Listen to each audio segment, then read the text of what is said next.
Donation के लिए 10 लाख रुपए चाहिए ना तेरे को? जी। फिक्र मत करो, मिल जाएगा। तेरा छोकरा डॉक्टर बनेगा जेलर। हाँ। तूने इस काल कोठरी को मेरे लिए 5 स्टार होटल का रूम जैसा बना दिया, तो क्या तेरे लिए इतना नहीं कर सकता क्या मैं? सरकार तो मधुकर कुलकर्णी की बनी है, लेकिन उसका रिमोट कंट्रोल बलराज राणा के हाथ में है। विठल भाई, मुझे माफ कर दो। शहर में दंगा फसाद फैलाने के लिए शंकर कलाल ने तुझसे कितने में सौदा किया? जज साहब, कुछ बुझाइल। बलराज राणा, बलराज राणा। अपने मुरली मनोहर की तो वाट लग गई। क्यों जेलर? जी। और बलराज राणा का दल्ला बन गया चीफ मिनिस्टर। ये राजनीति है कलाल साहब, इसमें कब क्या हो जाए कुछ कहा नहीं जा सकता। कलाल साहब, वो मैंने अपने बेटे के बारे में आपको कहा था ना, उसका मेडिकल कॉलेज में एडमिशन करवाना था। डोनेशन के लिए 10 लाख रुपए चाहिए ना तेरे को? जी। फिक्र मत करो, मिल जाएगा। तेरा छोकरा डॉक्टर बनेगा जेलर। हाँ। तूने इस काल कोठरी को मेरे लिए 5 स्टार होटल का रूम जैसा बना दिया, तो क्या तेरे लिए इतना नहीं कर सकता क्या मैं? थैंक यू कलाल साहब।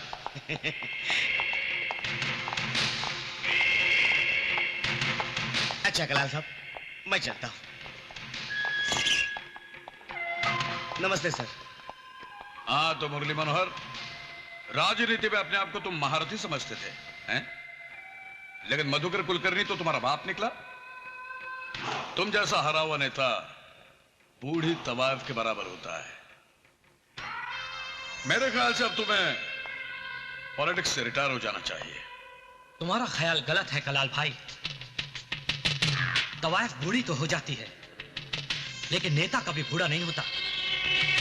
मधुकर कुलकर्णी चीफ मिनिस्टर बन तो गया, लेकिन देखना यह है कि उसकी सरकार चलती कितना दिन है। वैसे इस मधुकर कुलकर्णी का चीफ मिनिस्टर होना हमारे लिए भी चैलेंज है भाई साहब। क्योंकि ये आप भी जानते हैं कि वो बलराज राणा का आदमी है और चुनाव भी वो उसी के बल पर जीता है। सरकार तो मधुकर कुलकर्णी की बनी है, लेकिन उसका रिमोट कंट्रोल बलराज राणा के हाथ में है। वो जिस तरह चाहेगा मधुकर को अपने इशारों पर नचाएगा। अगर ऐसा है तो मधुकर कुलकर्णी की सरकार को मैं ज्यादा टाइम तक नहीं चलने दूंगा। बस यही तो चाहता हूं मैं पैसा पानी की तरह बहाने के लिए तैयार हूं। आगे जो कुछ भी करना है वो तुम सोचो। मैंने सोच लिया। ये लो और काम ठीक से समझ लो। जी भाई। शहर में चारों तरफ दंगा फसाद कराने का है, गैंगवार, बम ब्लास्ट, लूट मार। आखा मुंबई में आतंक का ऐसा नाच होना चाहिए कि मधुकर कुलकर्णी की सरकार को गिरने से कोई बचा न सके। समझ गया भाई।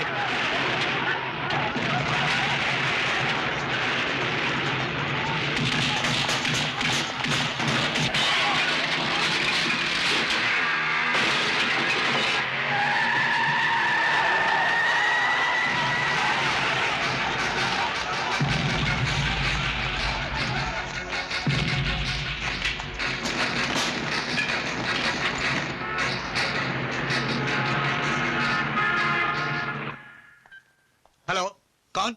मैं प्रताप कलाल बोल रहा हूँ। हाँ बोलो भाई। उल्लू पठान, तेरी लाइफ खतरे में है। पुलिस तुझे पागल कुत्तों की तरह ढूंढ रही है और बलराज राणा के आदमियों ने भी तेरी फील्डिंग लगा रखी है।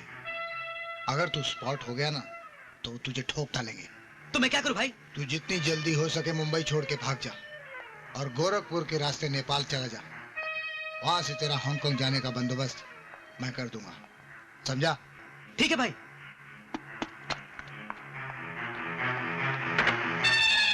अरे बाप रे।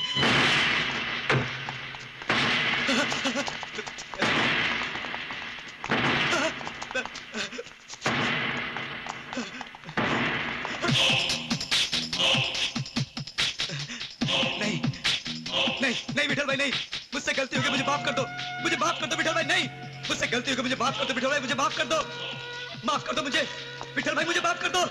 नहीं विठल भाई, नहीं विठल भाई, मुझे मत मारो विठल भाई, मुझे माफ कर दो विठल भाई। नहीं नहीं विठल भाई, नहीं, मुझसे गलती हो गई विठल भाई, मुझे माफ कर दो। शहर में दंगा फसाद फैलाने के लिए शंकर कलाल ने तुझसे कितने में सौदा किया?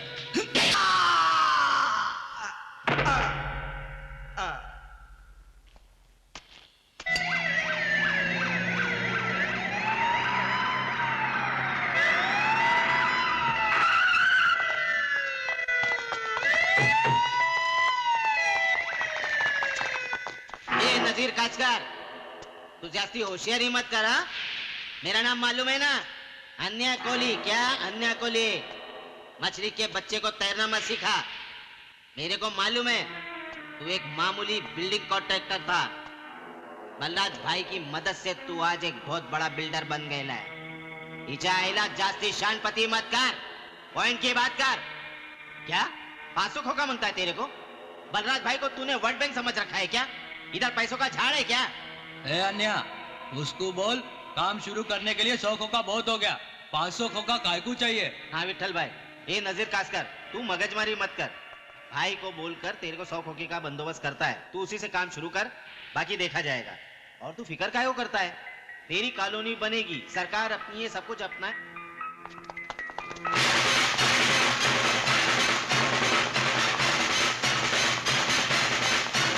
You are under arrest. ये सब क्या है एसीपी साहब? हम तो शरीफ लोग हैं, हमारा कोई इलीगल धंधा नहीं है, हम फाइनेंस का धंधा करते हैं। Shut up! तुम लोग कौन हो, क्या धंधा करते हो, किससे जुड़े हुए हो, ये सब जानता हूं मैं। ले चलो इन्हें। लड़ी चल।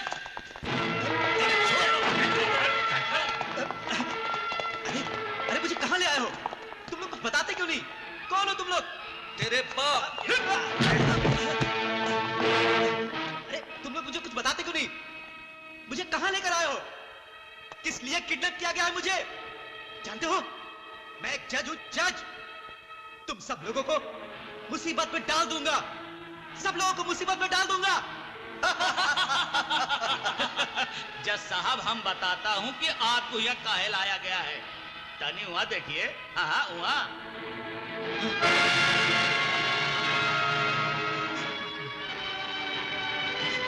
जज साहब, कुछ बुझाइल? बलराज बलराज अकबर, यार ये तो बेहोश हो गया। अनवर, क्या जल्दी से पानी लिया? ओके।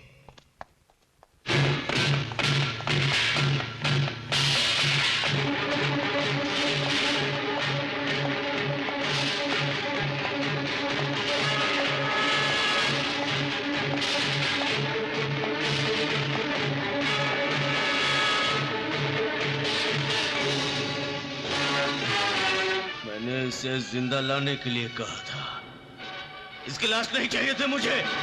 भाई लाया मैं इसको जिंदा था, मगर आपका फोटो देख के ये बेहोश हो गया।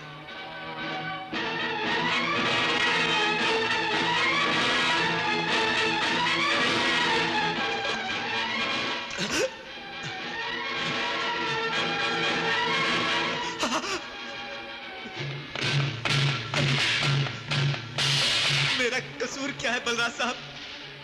क्यों लाया गया है मुझे यहाँ? विठल राव और अन्य कोहली मेरे आदमी हैं। उल्लू पठान की हत्या में उनका कोई हाथ नहीं है। जी। कल पुलिस उन दोनों को तुम्हारी अदालत में पेश करेगी। समझ गया बलराज साहब, उन दोनों को कुछ नहीं होगा।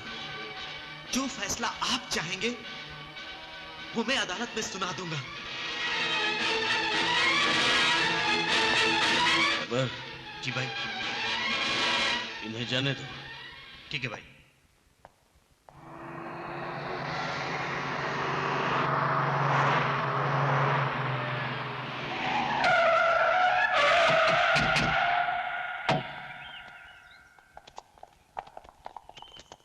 पिंकी का गिफ्ट ले आओ। Yes sir.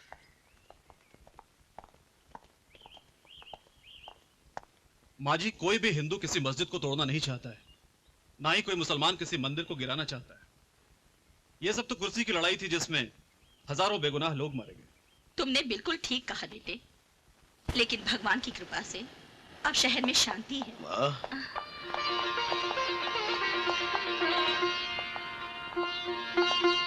प्रणाम माँ। बेटे, कैसी हो माँ?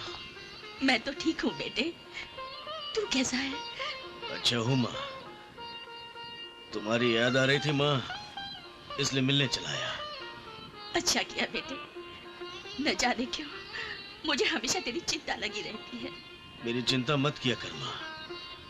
तू मेरे पास नहीं होती, मगर तेरा आशीर्वाद तो हमेशा मेरे साथ होता है।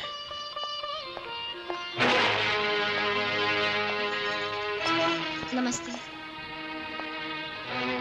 माँ, इनसे कह दो इनका यहां आना मुझे बुरा नहीं लगता, मगर इनके जुर्म की काली परछाई मेरी वर्दी को दागदार कर सकती है।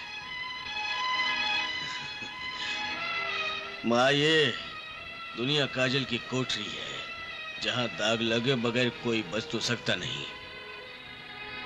हाँ, अजय से इतना कह दो कि मेरी वजह से इसकी वर्दी को कभी दाग नहीं लगेगा। Let's go. Okay sir. Mummy mummy, अरे ताऊजी आप। नमस्ते नमस्ते। अरे बेटे, आजा आजा आजा। कैसी है तू? ठीक हूँ। अच्छी है। इतनी देर से कहाँ थी? है? मैं तो खेल रही थी, मुझे तो किसी ने बताया ही नहीं आप आए हुए हैं। अरे हमारी बेटी को कोई बताता नहीं कि हम आए हैं। ये देखो हम आपके लिए क्या लाए हैं। इसको ऐसे खोलते हैं। देखो यहाँ से ऑन। ना अच्छा है ताऊजी। Thank you. दादी कितना अच्छा है। हाँ हाँ, बहुत अच्छा। और ये यहाँ से ऑफ होता है। अरे तुम्हारे चाचू नजर नहीं आ रहे, कहाँ गए वो? वो तो महाबलेश्वर गया है दोस्तों के साथ। अच्छा, तो दोस्तों के साथ महाबलेश्वर पिकनिक मनाने गए।